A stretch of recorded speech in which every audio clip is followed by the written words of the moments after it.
Greetings, wonderful people, men and women of good conscience and lovers of freedom all over the globe.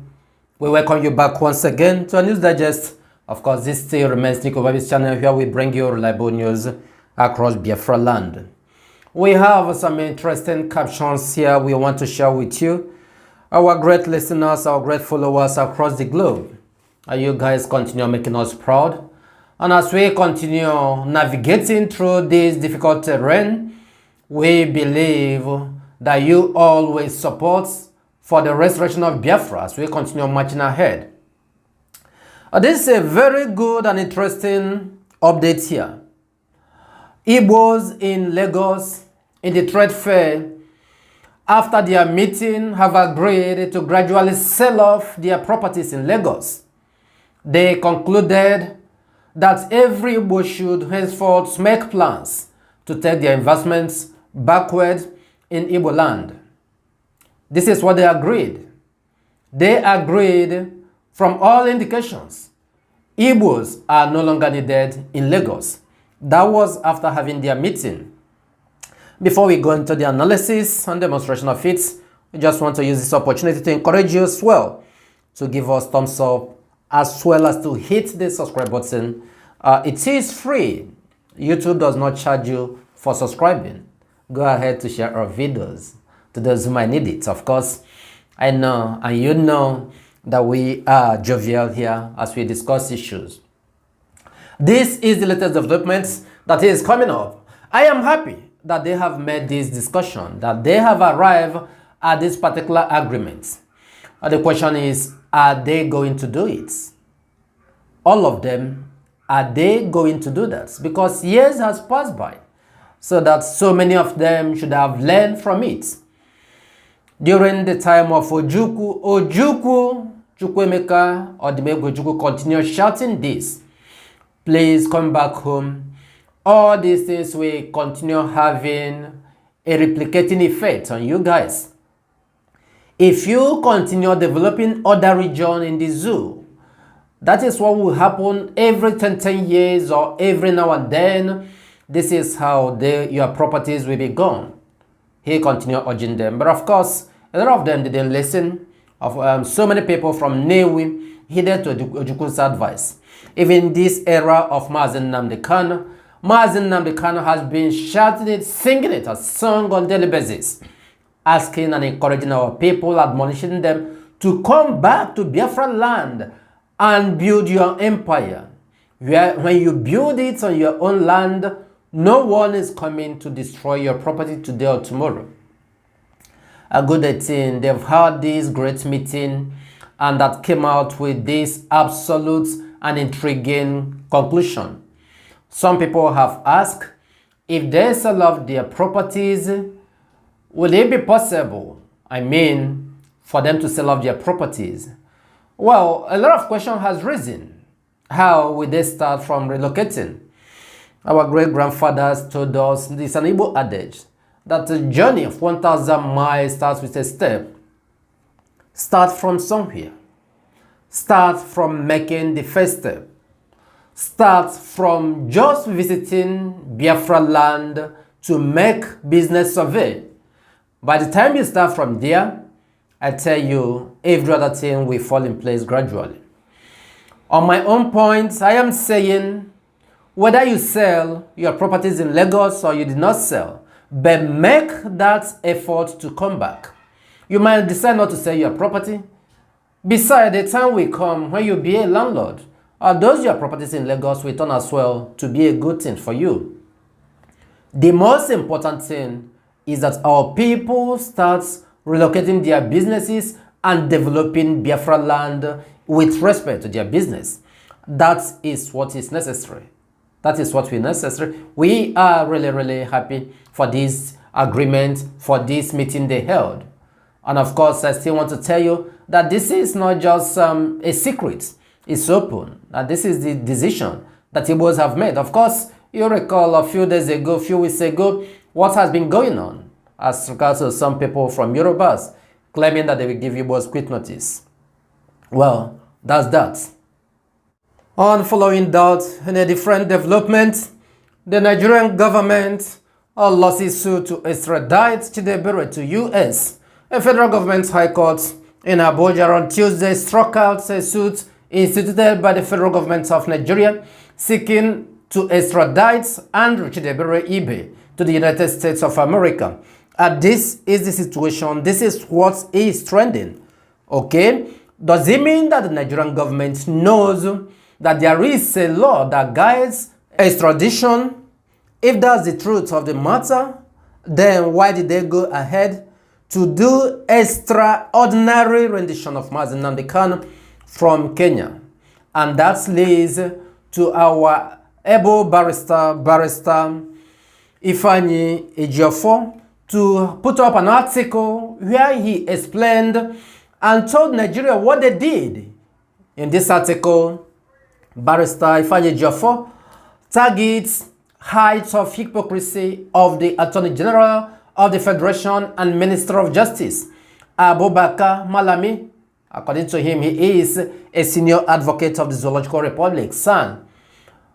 Barrister Ifeanyi Ejiofor wrote and said, the Honorable Attorney General of the Federation, Abubakar Malami SAN, is aware of the existence of this Nigerian Extradition Act, Cap E25, Laws of the Federation 2004, particularly the compelling provision of Section 15 of this Extradition Act. Yet, he proceeded on a gross violation of this law to participate in the criminal abduction of Onyendo Mazi Nnamdi Kanu from Kenya and extraordinarily rendition him to Nigeria, instead of subjecting him to these extradition proceedings, as also mutually provided under Kenyan laws. Pertinent to note that this same AGF also subjected the disgraced suspended ACP Abakiari to the same extradition proceedings before the Nigerian court. So the question is, why was Mazi Nnamdi Kanu not afforded the same opportunity before he was forcefully renditioned to Nigeria? The law is now settled that the Attorney General of the Federation and his accomplices committed an act of terrorism under their own very law for the manner in which they violated international laws with impunity in the forceful abduction and rendition of Mazi Nnamdi Kanu to Nigeria. These are legal words. These are legal terms. Who is Mazi Nnamdi Kanu? Mazi Nnamdi Kanu is the leader of the indigenous people of Biafra across the entire globe. He was extraordinarily renditioned from Kenya by Nigeria. This is the issue we are discussing. In case you do not know, in case you are hearing it for the first time, we are reaching you. This has become a global issue, and the United Nations has given their opinion to Nigeria to make sure that they release Mazi Nnamdi Kanu unconditionally with immediate effect. And this opinion that UN has given has stayed over a month right now, and the Nigerian government is still holding Mazi Nnamdi Kanu, and this has been over 14 months that they extraordinarily rendition him. It is to be noted also that Onyendo Mazi Nnamdi Kanu is by virtue of the provisions of another Nigerian law under Section 2, Subsection 3, Subsection F of the Prevention, Amendment and Prohibition Act 2022, a victim of Abubakar Malami San is fully aware of the provisions of this law. In the sinner/civil society, the Attorney General of the Federation and his accomplices will be in prison cool enough for their flagrant violation of Nigeria's law, which constitutes an act of terrorism. However, and most unfortunately, we are in a country of anyhowness, I like that language, anyhowness, where anything goes. Onyendo Mazi Nnamdi Kanu's freedom is sacrosanct, and the hour has come, no going back. Forward ever and backward never we move. Signed, Sir Ifeanyi Ejiofor Esquire, KSC, IPOB's lead counsel, 28 September 2022. He published this article today, and rightfully that is how it is. And we will continue campaigning this for the entire world to know what Nigerian government is committing. This is the height of it. At the beginning, Malami came out and said that he never knew that extraordinary rendition is against the law, it's a crime in Nigeria. But today, everything has proven it that he knew what they did with the federal government. And of course, are they not supposed to answer to it? They are supposed to answer to it. And that is why I so much cherish Barrister Ifeanyi Ejiofor. He is a man of his word. He doesn't fear anyone. He will tell you the way it is before you. And because he is speaking in a legal terms, of course, he stood tall to tell Nigeria what they did is wrong. If it is the same way that other countries are doing it, across Europe, across America, across Asia, across Oceania, of course, Africa is here, is happening. If it is the way it is across the globe, that means there wouldn't be an international law today. And that means there would not be any civilized society. European countries, American countries try to be civilized. Why won't African countries be the same way? If you claim to be the Attorney General of the Federation and you want to portray to the world and you do not know all these simple terms in law, what makes you to become the Attorney General of a federation to represent the country? That is the question we are asking. And following that, as the campaign for presidential election commences today, being the 28th day of September 2022 in the Zoological Republic, the presidential aspirant for PDP, Atiku Abubakar, had kicked off his own presidential campaign with the threat that he is going to crush Biafra agitation if voted in as the president of the Zoological Republic. Imagine the comments of Atiku Abubakar. That is what he is using. He said that he loves Igbos so much, and now see the comment he's making. Earlier he said that the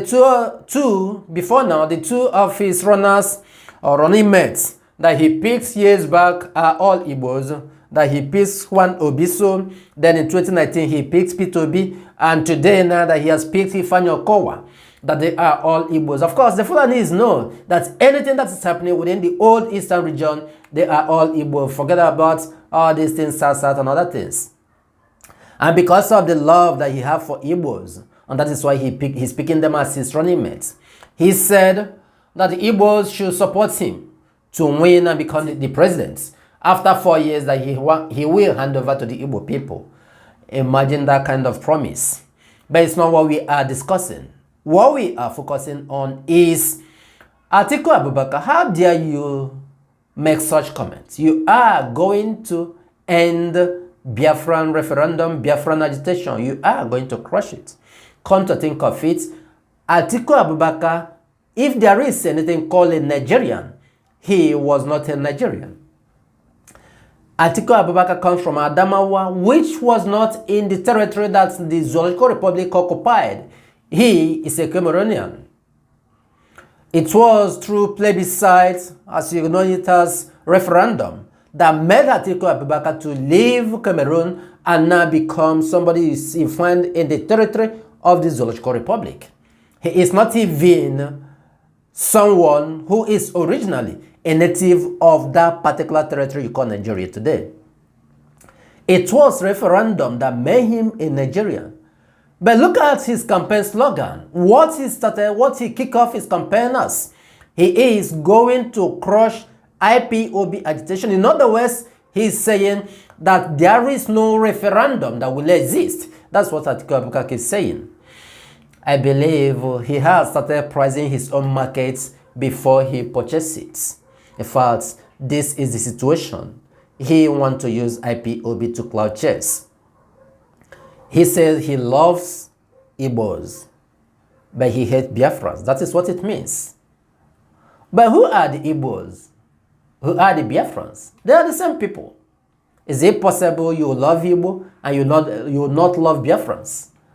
So I think he is setting himself up to go against Biafrans. Well, let's see where this goes from here. Of course, this is the beginning. Let's see how things is going to turn out to be. Wonderful people, we thank you for listening. This is still Nig.Govt's channel where we are resonating, bringing you the way it is hurting across Biafra land, across Zoological Republic, and the world. We will continue keeping you updated so that you will keep yourself abreast with all the happiness that is going on within the space of the Zoological Republic as well as Biafra. Like we always tell you, that we are Biafrans. And it is in Biafra land that all of us have our citizenship. And until Biafra is fully restored, we will not rest. May you remain safe and blessed wherever you may be.